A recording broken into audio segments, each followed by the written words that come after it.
Programme में एक बार फिर खुशामदीद नाजरीन। पाकिस्तान तहरीक इंसाफ की जानिब से जो कुछ इस वक्त हालात बन रहे हैं उन पर बात करेंगे, और जो पंजाब असम्बली में सूरत हाल है, 26 अरकान को मुअत्तल किया गया था स्पीकर पंजाब असम्बली मलिक अहमद ख़ान की जानिब से, तो उसको मज़ीद कार्रवाई से जो है वो रोक दिया गया है। अभी इस तमाम तर सूरत हाल पर बात करते हैं, हमारे साथ मौजूद हैं कायदे हिज़्ब इख्तिलाफ पंजाब असम्बली मलिक अहमद भच्चर साहब। मलिक साहब बहुत शुक्रिया आपके वक्त का। मलिक साहब, 26 अरकान की मुअत्तली पहले सामने आई, फिर उसके बाद अभी अब कार्रवाई से रोक दिया गया है स्पीकर पंजाब असम्बली की जानिब से। क्या आपकी बातचीत का नतीजा है? 2 से 3 मुलाकातें तो हो चुकी हैं आप लोगों की। जी बिस्मिल्लाहिर्रहमानिर्रहीम। जी सबसे पहली बात तो ये है जी कि रेफरेंस तो स्पीकर साहब ने दिया ही नहीं था, और उसके बाद वो आईनी एप्लीकेशंस थी, तो हम हेयरिंग के लिए स्पीकर साहब के पास गए, तो एक एथिक्स कमेटी है, उस कमेटी को उन्होंने कहा कि पहले आप आपस में बैठ जाएं, तो हमने कहा मुज़ाकरात कर लेते हैं। तो अभी वो प्रोसेस में चल रहा है जी, वो चीज़ें कोई उसमें अभी मैं नहीं समझता कि वो चीज़ें, ना ही कोई उसमें नेगेटिविटी है और ना ही पॉजिटिविटी है। अच्छा ये बताइएगा, जो जुर्माने वगैरह आयद किए गए थे आपके अरकान पर, क्या उनको भी मुअत्तल कर दिया गया अभी वक्ती तौर पर? लेकिन जी जुर्माने मुअत्तल तो अभी मैं नहीं समझता कि कोई चीज मुअत्तल हुई है। अभी हर चीज उसी तरह स्टैंड कर रही है, और अपोजिशन का हक होता है कि वो एहतजाज करे। एहतजाज से नहीं रोक सकता। ये बात जरूर है कि गाली गलौज जो होता है, गाली जस्टिफाई नहीं हो सकती, इस बात से इत्तेफाक है। तो हमने उस वक्त कहा स्पीकर साहब को कि आप दिखाएं, इधर से भी उधर से भी। डेफिनेटली गाली दोनों तरफ से आई हुई है, कोई एक तरफ से नहीं होती। तो उसमें अभी प्रोसीडिंग्स चल रही हैं जी, अभी बातचीत चल रही है, तो अब उसमें देखते हैं आगे क्या कुछ नतीजा निकलता है। अच्छा मलिक साहब, आपकी क्या खान साहब से मुलाकात हुई है और उसमें क्या कुछ ज़ेर बहस आया? क्या 90 दिन की तहरीक के हवाले से कोई बात हुई? जी नहीं, मेरी मुलाकात नहीं हुई अपनी जी। तो तहरीक तो देखिए, मैं आपको एक अर्ज कर दूं कि तहरीक तो आप समझेंगे पाकिस्तान तहरीक इंसाफ तहरीक में है, तो 5 अगस्त तक तहरीक को पीठ पे लेके जाना है, तो उसके बाद इस तहरीक ने जारी रहना है। अब ये नहीं है कि कोई तहरीक 2 दिन 3 दिन 1 दिन के बाद हम घर आ जाएंगे, ये नहीं हो सकता। और इस तहरीक में जारी रहना है, इसमें मजीद फर्दर जो स्टेप्स होंगे वो लिए जाएंगे। और उसमें मैं समझता हूँ कि इस वक्त भी जो साहिब इक़्तिदार लोग हैं, जो असल इक़्तिदार के मालिक हैं, तो अगर ये कोई इनके दिल पे ये हो जाए कि ये अब चूंकि मौजूदा हुकूमत जो है वो तो सियासी जिंदा लाशें साबित हो रही है। महंगाई बढ़ चुकी है, डीजल पेट्रोल आप खुद देखे बढ़ रहा है, फिर पिछले दिनों बढ़ा, फिर बढ़ गया, और चीजें भी इसी तरह है। तो मैं ये समझता हूँ कि ये चीजें, अगर इन चीजों को देखा जाए तो खान साहब की रिहाई मुल्क की इकोनॉमिकली और पॉलिटिकली स्टेबिलिटी के लिए बहुत जरूरी है जी। अच्छा, लेकिन जिस रिहाई की आप बात कर रहे हैं, जो हमें खबरें सुनने को मिलती हैं आप लोगों के तवज्जुह से, वो तो ये है कि खान साहब चाहते हैं कि अदालती कार्रवाई हो और उससे उनको रिलीफ मिले। लेकिन क्या इस तहरीक का मकसद यही है कि खान साहब की रिहाई हो? देखिए, हम भी यही चाहते हैं। हमको डील तो करनी हो तो खान साहब सुबह बाहर आ जाएंगे। डील देखें, अगर हमने कोई उनसे एनआरओ या कोई चीज ऐसी करनी हो, तो हमारी तहरीक का जो बुनियादी मकसद है वो ये है कि ये तहरीक रूल ऑफ लॉ के लिए हो। देखिए, अब आप खान साहब की हमें केसेस लगवाने के लिए भी हमें तकरीबन 10-10 दफा 8-8 दफा सुप्रीम कोर्ट के चीफ जस्टिस साहबान को रिक्वेस्ट करनी पड़ती है, और बाहर जाके खड़ा होके खान साहब के साथ इदारे यकजहती करना पड़ता है। ये आम रूटीन के केसेस लगवाने के लिए, जिसके लिए किसी किस्म की तको की जरूरत ही नहीं होती।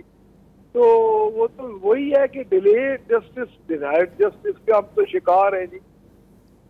अच्छा मलिक साहब, ये बताएगा, इस 90 रोज़ा तहरीक का जिसका आगाज़ किया जा चुका है और वज़ीर आला खैबर पख्तूनख्वा अली अमीन गंडापुर की जानिब से ऐलान भी किया गया, क्या पंजाब की जो क़यादत है पाकिस्तान तहरीक इंसाफ की, उसमें एतमाद में लिया गया था इस तहरीक का ऐलान करने से कब? लेकिन जी वो तो आज खान साहब ने जेल के अंदर से आज कह दिया कि no more discussion on this topics. तो उनका सब तहरीक की तैयारी करें, तहरीक पे अपना फोकस रखें आपस में। और उन्होंने ये कहा कि इसलिए इस पे तो कोई दूसरी बात नहीं है खान। देखिए मैं एक चीज आपको अर्ज कर दूं कि इस वक्त इमरान खान है और अवाम है, दरमियान में कुछ भी नहीं है। तो मेरे ख्याल के मुताबिक मेरी जो राय है वो ये है कि जो इसमें थोड़ा सा भी सुस्त होगा या अगर हमने इसमें कोई नेगेटिविटी फैलाने की कोशिश की तो अपने आप माइनस होता जाएगा। मलिक साहब, आलिया हमजा साहिबा ने गालिबन अपने ओहदे से इस्तीफ़ा देने का कह दिया है, क्योंकि वो कह रही थी कि 5 अगस्त का एहतजाज था, नहीं मालूम कि ये 90 रोज़ की तहरीक कहाँ से आ गई। नहीं, मेरे इल्म में नहीं है ये बात इस्तीफे वाली, ये मुझे तब। अच्छा मलिक साहब, आप नहीं समझते कि इस तरह के अगर बयानात पार्टी के अंदर से आएंगे तो जो कारकुनान है उनका जो मोराल है वो भी डाउन हो सकता है? देखिए जी, बात यह है कि चूंकि खान साहब ने आज एक बात कह दी है कि इस पर आप मजीद डिस्कस ना करें, तहरीक पे फोकस करें, तो मैं मुनासिब नहीं समझता कि इस मामले पे मजीद बात करूं। अच्छा, तहरीक के हवाले से ज़रा बताइएगा कि अभी तो इब्तिदा है तहरीक की, अगर आगे चलकर मुज़ाकरात की बात होती है, हमने देखा है कि स्पीकर कौमी असम्बली अयाज सादिक की ज़ेर सदारत एक 2 कमेटियां भी बनी थी, अपोजिशन की और हुकूमत की, मुज़ाकरात भी हुए थे लेकिन कामयाब नहीं हो सकी थी। तो अब अगर आने वाले दिनों में कोई मज़ीद मुज़ाकरात की बात की जाती है तो उसके लिए आप तैयार? देखिए मैं आपको अर्ज करूं कि वो तो चाय बिस्किट वाले मुज़ाकरात थे, उनके पास तो अख्तियार ही कुछ नहीं था। जब उनको ये कहा गया कि खान साहब से एक मुलाकात करवा दी जाए तो उन्होंने कहा यह भी हमारे बस में नहीं है। तो मैं उन मुलाकात को नहीं समझता कि वो को मुज़ाकरात थे या वो को मुज़ाकरात की तरफ से कोई पेशरफ्त थी। मेरे ख्याल के मुताबिक अगर मुज़ाकरात हो बाख्तियार तो फिर पाकिस्तान तहरीक इंसाफ मुज़ाकरात करेगी, चाहे बिस्किट वाले मुज़ाकरात नहीं करेगी। तो ये जो वक्त दिया गया है पाकिस्तान तहरीक इंसाफ की जानिब से 90 रोज़ का, ये हुकूमत को दिया गया है या एस्टेब्लिशमेंट को? देखिए अब मैं कार साहब को कर दूं कि आपको भी पता है, हमें भी पता है कि इस वक्त असल हुक्मरान कौन है। तो हुकूमत को भी दिया गया है, अगर उनके पास अख्तियार है, वो आइन में वापसी चाहते हैं कि वो आइन के तहत जो आइन में अख्तियारात हैं वो जो एक बुक को लहराते हैं सब, तो उसके तहत बाय बुक इस मुल्क को चलाएं तो उनके लिए है। नहीं तो फिर असल ताकत है जिनके पास जो ताकत का महवर है उनके लिए भी है। लेकिन वो तो मना कर चुके हैं, किसी किस्म की कोई बातचीत नहीं होगी, सियासी जमातें आपस में बात करें। देखिए हमारे ख्याल के मुताबिक सियासी जमातों के पास अख्तियार नहीं, तो बस फिर दुआ करें, अल्लाह करे कि इनके पास अख्तियार हो तो मुज़ाकरात हो। अदरवाइज देखिए मैं आपको एक अर्ज कर दूं, ये हम कोई आप देखें ग्राउंड रियलिटी जो होती है मतलब उससे अगर डिस्कनेक्ट हो तो वो तो फिर समझे इनको की जन्नत में रह रहा है। लेकिन इनके पास क्या अख्तियार है, मुझे बताएं वज़ीर आज़म के पास क्या अख्तियार है? आप खुद एनालिसिस करके बता दें, क्या पिछले वाक़यात जो तसलसल से जो इंटरनेशनल वाक़यात है उस पर आपको नहीं पता चला कि इनके पास अख्तियार होते तो कोई इनको भी बुला लेता। लेकिन ये तो बैठे हैं, एंजॉय कर रहे हैं, प्रिविलेजेस एंजॉय करने के लिए बैठे हैं, ये कर रहे हैं, काम कोई और कर रहा है, हर किसी को पता है। तो फिर मसाइल का हल किस तरह निकलेगा मलिक साहब?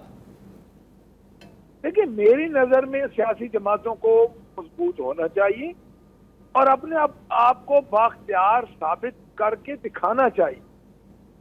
ये इस तरह नहीं है कि ये कागजों में कह दें, टीवी टॉक शो पे कह दें या कोई किसी तकरीब में कह दें जी हम दावत दे रहे हैं। देखिए कोई एक अमल मुझे 2 सालों में इनके बाख्तियार सियासी जमातों के होने का मुझे बता दें, एक अमल। इनको सबसे पहले इनको मौका मिल गया था, फार्म 47 के जरिए ये गवर्नमेंट में आ गए थे और फार्म 47 भी चलो इनको गवर्नमेंट मिल गई। एक ही पाकिस्तान का शुरू दिनों में पाकिस्तान तहरीक इंसाफ का मुतालबा था कि आप लोग जुडिशल कमीशन बना देते, सारे अख्तियार गुनाहगार बेगुनाह जुडिशल कमीशन में उस वक्त तो इनके पास मुकम्मल अख्तियारात थे, इनका पता चलता। इनिशिएटिव हमेशा गवर्नमेंट लेती है, ये याद रखें। जी अजीब गवर्नमेंट है जी, परमिशन से मांगती है, हमें क्या दोगे? लेकिन सर आप लोगों की जानिब से फॉर्म 47 की बात तो जरूर की जाती है, लेकिन वो लोग भी तो आरटीएस की बात करते हैं 2018 के। लेकिन जब 2018 से पीछे चले जाएं तो फिर तो आप पीछे ही चले जाएंगे, को आगे की भी सोचे ना हम जी। आज अख्तियार होते हैं, अपने फैसले तो कर लें। वैसे आप 70 से लेके आज दिन तक मैं आपको ये गुजारिश कर दूं कि आज दिन तक आप स्टेब्लिशमेंट का किरदार नहीं इग्नोर कर सकते किसी भी इलेक्शन में, चाहे वो 18 का हो, चाहे 13 का हो, चाहे 8 का हो, चाहे 24 का हो। 24 में टोटली उल्टा काम हो गया। तो मैं ये समझता हूँ कि कब तक इन बखेड़ों में पड़े रहेंगे। लेकिन मलिक साहब, हुकूमत की जानिब से तो कहा जाता है कि आए बैठें, बात करें, इंतखाबी इस्लाहात के हवाले से बात करते हैं, फिर आइंदा के इंतखाबात की बात होगी। देखिए, मैं पहले आपको अर्ज कर चुका हूं कि इनके पास सिवाय चाय और बिस्किट की कोई इख्तियार नहीं है। हम इनके साथ 2 दफा बैठ चुके हैं और मैं ये समझता हूं कि जब इनको अख्तियार अपना लेना चाहिए और अख्तियार लेके बैठना चाहिए। मैं तो आपको ये साफ बता रहा हूं कि इनके ये तो अडयाला में मुलाकात नहीं करवा सकते। तो आने वाले दिनों में फिर क्या होने जा रहा है मलिक साहब? आप क्या समझते हैं, क्या हुकूमत की जानिब से अगर किसी किस्म की कोई ऑफ़र की जाती है आपकी जमात को, तो आप क्या मुज़ाकरात की मेज़ पर बैठेंगे, या फिर आप की जानिब से जो कहा जाता है कि इख्तियारात होने चाहिए उनसे बात होगी, लेकिन वो सामने तो नहीं आते, वो बात करने को भी तैयार नहीं है आपसे? देखिए, बाख्तियार मुज़ाकरात तो मैं पहले अर्ज कर चुका हूँ। दूसरी बात यह है जी कि पाकिस्तान तहरीक इंसाफ को इन्होंने इस वक्त लगा दिया है किनारे के साथ, और मैं ये आपको अर्ज करूं कि अब दीवार के साथ लगे हुए क्या करें। अदलिया के दरवाजे बंद हैं, हमारे लिए पुलिस हमारे पीछे है, और कोई इदारा ऐसा नहीं है जो हमारे ऊपर सख्ती ना करो, तो फिर हम क्या करें बताएं? अब उसका यही है, एहतजाज करेंगे। फॉर्म 45 के जरिए 2 करोड़ 60 लाख वोट मिला है पाकिस्तान तहरीक इंसाफ, तो फिर 2 करोड़ 60 लाख बंदों को बाहर भेज देंगे, इनको समुद्र में फेंक। कायदे हिज़्ब इख्तिलाफ पंजाब असम्बली मलिक अहमद बच्चर हमसे गुफ्तगू कर रहे थे, बहुत शुक्रिया आपका। नाज़रीन, प्रोग्राम में यहाँ वक्त एक ब्रेक का, हमारे साथ रहिए।